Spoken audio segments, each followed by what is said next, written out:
আশা ভোসলের জন্ম 1933 সালে 8 সেপ্টেম্বর মুম্বাইয়ের সাংলিতে। কাটায় ভরা জীবনে মাত্র 9 বছর বয়সে বাবার ছায়া মাথার উপর থেকে সরে যায়। পরিবারের দায়িত্ব নিতে ওই ছোট্ট বয়সেই গান গাওয়া শুরু করেন। 16 বছর বয়সে পরিবারের অমতে বড় বোন লতা মঙ্গেশকরের সেক্রেটারি গণপতরাও ভোসলেকে বিয়ে করেন আশা। বাড়ি থেকে পালিয়ে নিজের সেক্রেটারিকে বিয়ে মেনে নিতে পারেনি পরিবারের অভিভাবক বড় বোন। বন্ধ হয়ে যায় বড় বোনের দরজা। সেই বিয়ে সুখের হয়নি। বিয়ের পর প্রেমিক হয়ে গেল অত্যাচারী মদ্যপ। গণপতরাওর পুরো পরিবারের জন্য 2 বেলা রান্না করে গানের চর্চা ভুলে যাননি আশা। এক সাক্ষাৎকারে প্রশ্ন করা হয়েছিল, গান ছাড়া আপনার প্রিয় নেশা কি? বলেছিলেন, গায়িকা না হলে আমি শেফ হতাম। অত্যাচারের সীমা ছাড়ালে স্বামীকে ছেড়ে 2 সন্তানকে নিয়ে সংসার ছাড়েন। তখন তিনি 4 মাসে অন্তঃসত্ত্বা। তবু ভোসলে পদবি ছেড়ে আবার মঙ্গেশকর হতে চাননি। নিজের পরিচয়ের ভিত নতুন করে গড়ে তোলার চেষ্টা করেন।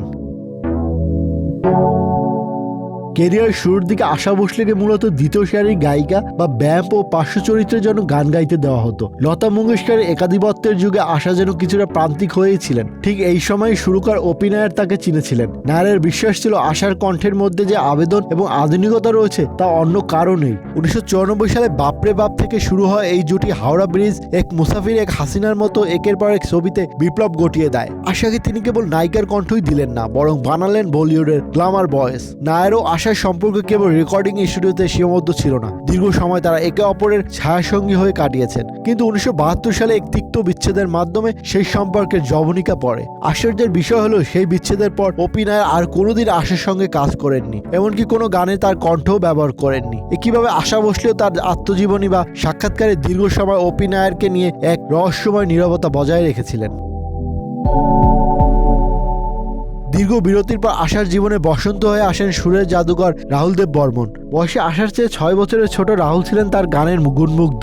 1980 সালে তারা বিবাহ বন্ধনে আবদ্ধ হন। সুরের এই জুটি ভারতীয় সঙ্গীতকে আধুনিকতার নতুন দিশা দেখিয়েছিল। 6 এবং 7-এর দশকে আর.ডি. বর্মনের সঙ্গে আশার জুটি ছিল চর্চায়। ব্যক্তিগত কারণ তো বটেই, গানের দুনিয়াতেও রাত আকিলিহের মতো গানে যে আবেদনময় আশাকে এস.ডি. বর্মন আবিষ্কার করেছিলেন, সেই আশাকে নতুন ক্ষেত্র দিলেন আর.ডি. বর্মন। দম মারো দম, পিয়া তো আব তো আজা।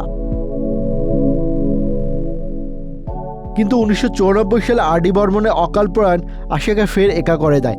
স্বামীর মৃত্যুর পর গানকেই ফের নিজের বেঁচে থাকার রসদ বানিয়ে নেন তিনি। কিন্তু নিয়তির লেখার কাছে বারবার হার মানতে হয় আশাকে। তার জীবন কেবল সাফল্যের আলোয় ভরা নয়, তাতে বারবার হানা দিয়েছে প্রিয়জন হারানোর শোক। 2012 সালে তার একমাত্র কন্যা সাংবাদিক বর্ষা ভোসলে আত্মহত্যা করেন। বর্ষা আত্মহত্যায় যে পিস্তলটি ব্যবহার করেছিলেন সেটি তার মায়ের। আশা পুলিশকে জানিয়েছিলেন একাকিত্বের কারণে বর্ষা বিষাদগ্রস্ত ছিল এবং সে সবার থেকে দূরে সরে থাকত।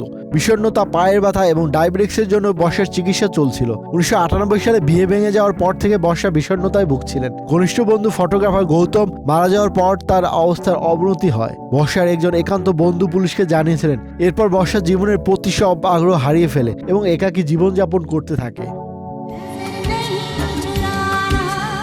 2015 সালে তার বড় ছেলে হেমন্ত ভোসলে ক্যান্সারের সঙ্গে দীর্ঘ লড়াইয়ের পর মারা যান। স্কটল্যান্ডে তার মৃত্যু হয়। হেমন্ত পেশাগত জীবন পাইলট থেকে পরে সঙ্গীত পরিচালক হয়েছেন। তারও দাম্পত্য জীবন সুখের ছিল না। আশার সঙ্গে পুত্রবধূরও কখনো সুসম্পর্ক গড়ে ওঠেনি। আশা ভোসলের ছোট ছেলে আনন্দ ভোসলে তার মায়ের কাজকর্ম দেখাশোনা করতেন। একমাত্র আনন্দই মায়ের পাশে ছিল চিরকাল। এইসব শোক ও বিচ্ছেদের মধ্যেও আশা ভোসলে কখনো সঙ্গীত থেকে নিজেকে সরিয়ে নেননি। মঞ্চে দাঁড়িয়ে তিনি বারবার প্রমাণ করেছেন যে ব্যক্তিগত জীবনের কষ্ট তার পেশাদার জীবনের শক্তিকে কমাতে পারেনি, বরং তার কণ্ঠে সেই যন্ত্রণা, প্রেম, হারানো আর সংগ্রামের ছায়া আরও গভীরভাবে ধরা দিয়েছে।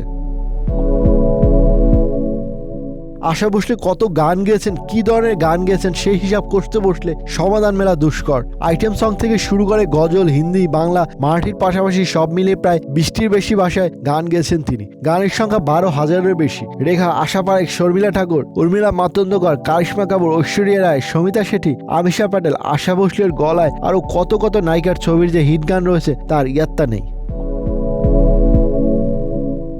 2022 সালের 6 ফেব্রুয়ারি সুরেশ সরস্বতী লতা মঙ্গেশকর পাড়ি দিয়েছিলেন না ফেরার দেশে। আর আজ প্রায় 4 বছর পর এপ্রিল মাসের 12 তারিখ সেই রবিবারই চলে গেলেন আশা ভোসলে। লতা মঙ্গেশকর চলে গিয়েছিলেন 92 বছর বয়সে। আশা ভোসলেও তাই। 92 বছর বয়সেই তারও মৃত্যু হলো। Desk report, Dhaka express.